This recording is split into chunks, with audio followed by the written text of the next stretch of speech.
दूसरा होता है मैकेनिकल वैक्यूम। मैकेनिकल वैक्यूम करने के लिए आपको वैक्यूम पंप दरकार होता है। वैक्यूम पंप अगर आप बड़ी फील्ड में काम करें आपको बाज़ार से वैक्यूम पंप लेना पड़ेगा। कम अज़ कम बड़ी फील्ड है तो 6 CFM का लेना होगा। CFM क्या है? क्यूबिक फुट पर मिनट। वो जो हमारे पास इधर सामने पड़ा हुआ है वो 3 CFM का है। 3 CFM का आपको वैक्यूम पंप कम अज़ कम 30,000 के करीब मिलेगा। अगर 6 CFM का लेंगे तो 45,000 के करीब मिलेगा। 6 CFM आपके 8 टन 10 टन बड़े लेवल पे लें, यानी आपके पास 6 टन का यूनिट आ गया, 5 टन का यूनिट है, तो वहाँ पर ये कंप्रेसर वैक्यूम नहीं कर सकते।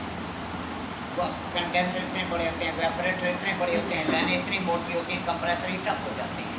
हमें क्या करना होता है, फिर हमें साफ ज़ाहिर है वहाँ पे पैसा भी ज़्यादा है बड़ी फील्ड के अंदर, फिर हमें वैक्यूम पंप लेने पड़ते हैं। उस वैक्यूम पंप के अंदर आपको एल डालना होता है, उसे कहते हैं वैक्यूम एल। बाज़ार से आपको मिल जाएगा वैक्यूम एल, लेकिन वो केन के सूरत में मिलता है, बड़ा महंगा, कम अज़ कम 6,500-7 हज़ार रुपये का गैलन है। 1 गैलन आपको लेके रखना पड़ेगा वैक्यूम पंप के लिए। उसके अंदर आपने वैक्यूम डालना है, उसके लेवल से जब वो कम हो जाए तो आप उसके अंदर वैक्यूम एल डालना। तो वैक्यूम पंप जो जेन्युइन है उसके अंदर ओरिजिनल वैक्यूम एल डलेगा, आम कंप्रेसर एल नहीं डलेगा। वैक्यूम एल आप डालेंगे, उसके सामने साइड गिलास लगा होता है, शीशा से लगा होता है, उसके अंदर आपको लेवल पता चल जाता है, 3/4 हिस्सा होना चाहिए। उससे आप इसमें क्या करेंगे, आप वैक्यूम करेंगे। अब आम फ्रिज की बात हो रही है, फ्रिज के अंदर वैक्यूम करने के लिए आपने क्या करना है, इसी ही कंप्रेसर को इस्तेमाल करना है, सेल्फ वैक्यूम। हम साइडों पे काम करते हैं, कंप्रेसर चल गया, अब हम वैक्यूम पंप नहीं लेके जाते, हम क्या करते हैं, हम सेल्फ वैक्यूम करते हैं। कभी भी वैक्यूम पंप ले जाने वाली गेम हम रखते ही नहीं। आपने कोई और काम करना है, प्रेशर देना है लीकेज है यूनिट में, फिर आपको पंप की ज़रूरत पड़ेगी। बसूरत दीगर कंप्रेसर जल गया है तो आप हमेशा सेल्फ वैक्यूम करेंगे। दुकान के अंदर कई बार वैक्यूम पंप जल जाते हैं, लड़कों की लापरवाही की वजह से हमें मजबूरन फिर सेल्फ वैक्यूम कराना पड़ता है और कोई रास्ता नहीं होता। अब आपने क्या करना है, आपने नया ड्रायर लिया, उन्हें कहेंगे फ्रिज का ड्रायर दे दें। बसूरत दीगर अगर उर्दू में बात करें उसे कहें 10 ग्राम का ड्रायर दे दें, इंजीनियरिंग वाइज फिजिकल आप बोलते। आपने ड्रायर ले लिया, ड्रायर के ऊपर कैप लगी होती है प्लास्टिक की, एक साइड इसकी मोटी होगी, एक साइड बारीक होगी। बारीक साइड पर आपने कैप इन करनी है आधा इंच कैप इन करके इसमें टाँका लगाना है। इस तरह टाँका नहीं लगाना, ड्रायर को इस तरह रख के कैप इस तरह इन करके टाँका नहीं लगाना। आपका राड पिघल के अंदर जाएगा, कैपलरी के मुंह को बंद कर देता है। हमेशा इस पोजीशन में आपने टाँका लगाना है, इस पोजीशन में लगाएंगे। अगर राड ज़्यादा भी होगा तो नीचे गिरेगा। अगर इस तरह आपने टाँका लगाया, राड गर्म होकर अंदर जाएगा और आपकी कैपलरी को गुलाब कर देगा। तो इस वजह से हर चीज़ की एक टेक्निक है, काम करने का मेथड होता है। अब यहाँ पर आपने इसमें टाँका, हाँ अगर आप बहुत ज़्यादा मास्टर हैं तो फिर आप इस तरह लगा सकते हैं।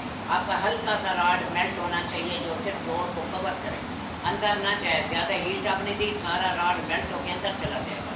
आधा इंच आपने कैपलरी इन कर दी, इन कर जब आप इन करेंगे तो टाँका लगाएंगे तो आपका ड्रायर पूरा गर्म हो जाएगा। जब ड्रायर पूरा गर्म हो जाएगा तो ये जो प्लास्टिक का कैप इस साइड पे लगा हुआ है ये मेल्ट हो जाएगा। इस जो ड्रायर के साथ लगा है वो साइड मेल्ट हो जाएगी। हम क्या करते हैं, कपड़े हाथ नहीं लगाते, गर्म होता ड्रायर, कपड़ा लेके उसे फिर ये यूँ रगड़ देंगे ताकि ये बिल्कुल इसके साथ टाइट हो जाए। इसके बाद आपने क्या करना है, आपने गेज ले लेनी है।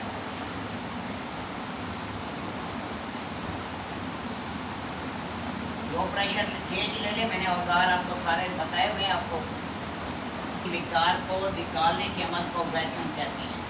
वैक्यूम की इकाई क्या है, ये सवाल सारी गेम ही लेक्चर पर पड़ी है। आपका जितना भी व्यवहार टेस्ट होना है सारी गेम ही लेक्चर पर है।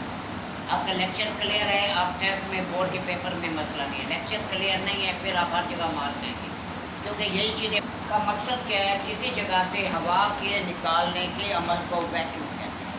वैक्यूम को किस चीज़ में लेते हैं, वैक्यूम की इकाई किस चीज़ में है, इंचेस ऑफ मर्करी में। वैक्यूम की इकाई इंचेस ऑफ मर्करी में, ये इदारे के पेपर के अंदर भी ये चीज़ें दी हुई है मैंने। वैक्यूम पॉइंट क्या है, किस पर वैक्यूम हो जाता है, 29.92 इंचेस ऑफ मर्करी, ये वैक्यूम पॉइंट है। इस पॉइंट पर मुकम्मल खला पैदा हो जाता है, 29.92 तकरीबन 30 के करीब। अब ये रीडिंग 30 तक है, 0 से नीचे 30 तक जो रीडिंग है ये वैक्यूम रीडिंग है। 0 से ऊपर जो रीडिंग है ये प्रेशर रीडिंग है।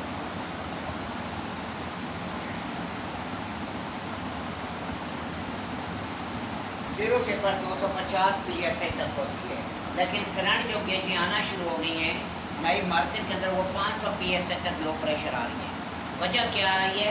वजह यह कि इन्वर्टर फ्रिज आ गई। इन्वर्टर फ्रिज के अंदर आपका स्टैंड प्रेशर 350-400 तक चला जाता है। तो ऐसी सूरत में जो पुरानी गेजें हैं वो जवाब दे जाती है, क्योंकि वो तो ज़्यादा 250 तक है। अब प्रेशर ज़्यादा होता है, गेजों के स्प्रिंग पे प्रेशर पड़ता है, गेज पर 600-700 का नुकसान हो जाता है। तो इस वजह से हाई प्रेशर गेज पहले 500 PSI तक आती थी, अब वो 800 तक चली गई। लो प्रेशर गेज जो 250 तक आती थी वो अब 500 तक चली गई। अब थ्योरी कहती है 250, नया लड़का आएगा वो तो कहेगा 500। तो जो पुराने एग्ज़ाम लेने वाले हैं उनको तो पता नहीं होता, क्योंकि वो तो फील्ड में काम ही नहीं करते। आपकी बुक्स जा रही है, पुरानी बुक्स चरपा टू चरपा कॉपी कर रहे हो, तो ये नहीं देख रहे कि फील्ड क्या कहती है। फील्ड और थ्योरी में बिल्कुल क्लैश हो जाता है।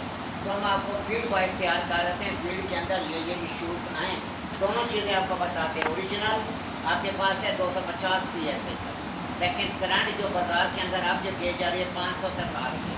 High pressure gauge original 500 PSI तक है, लेकिन फील्ड में इस टाइम 800 PSI तक हाई प्रेशर गेज आ गई है, क्योंकि प्रेशर बढ़ गए हैं तो गेजें फिर उन्होंने चेंज किया। इसके अलावा रास्ता ही कोई नहीं था इनके पास। अब आपने क्या करना है, इस गेज के वाल को आपने बंद कर देना। गेज के 134 का आपने सिलेंडर लगाना है, R600 का नहीं लगा देना। सेल वैक्यूम में R600 का सिलेंडर नहीं काम करेगा। इन्वर्टर के अंदर आपको सिलेंडर रखना पड़ेगा। अगर आप साइड पे जा रहे हैं वहाँ पर आपने सेल वैक्यूम करना है और फ्रिज R600 का है तो आपको R134 रखनी पड़ेगी। R600 में आप सेल वैक्यूम कर ही नहीं सकते, धमाका मारेंगे। अपने दिमाग को भी इस्तेमाल करना होता है, हर चीज़ फीचर की नहीं इस्तेमाल करनी होती। तो हम हर चीज़ आपको बता देते हैं, फिर भी आप गलती करते हैं। हर चीज़ बताने के बावजूद भी गलत काम कर रहे होते हैं। जहाँ नहीं बताया जाएगा वहाँ आप क्या करेंगे। अब आपने क्या करना है, इस जो आपके पास R134 का सिलेंडर है, इससे आप लीड लेंगे। लीड को आपने क्या करना है, आपने गेज के साथ मिला दिया। इसके बाद अब आपने क्या करना है, गेज का बाल आपने बंद करना है। सेल वैक्यूम में गेज का बाल बंद होगा। इस कंप्रेसर को चला दें। तो जब चलाएंगे तो साफ ज़रा ये सेक्शन लाइन है, इस साइड से कंप्रेसर हवा को खींचेगा, जैसे अभी आपने देखा तेल को खींच रहा, क्योंकि इसके ऊपर कैप लगा हुआ है। ये रास्ता बंद है, हवा अंदर जो होगी उसको खींचकर कंप्रेसर से कंप्रेस करेगा, हवा इधर से बाहर खारिज हो जाएगी। जब इस पूरे हिस्से में वैक्यूम हो जाएगा, गेज की सुई जाहिर करेगी 29.92 इंचेस ऑफ मर्करी सिस्टम के अंदर वैक्यूम हो गए। जब इधर वैक्यूम हो जाए, आपकी गेज की सुई बता रही है कि इधर वैक्यूम हो गया है, 29.92 पर आ गई है। अब आपने क्या करना है, अब आपने कंडेंसर में वैक्यूम करना है। अब आप थोड़ा सा सिलेंडर का वाल्व खोल दें, हल्का सा वाल्व खोल दें, साथ गेज का वाल्व खोल दें, गैस कंप्रेसर में जाएगी।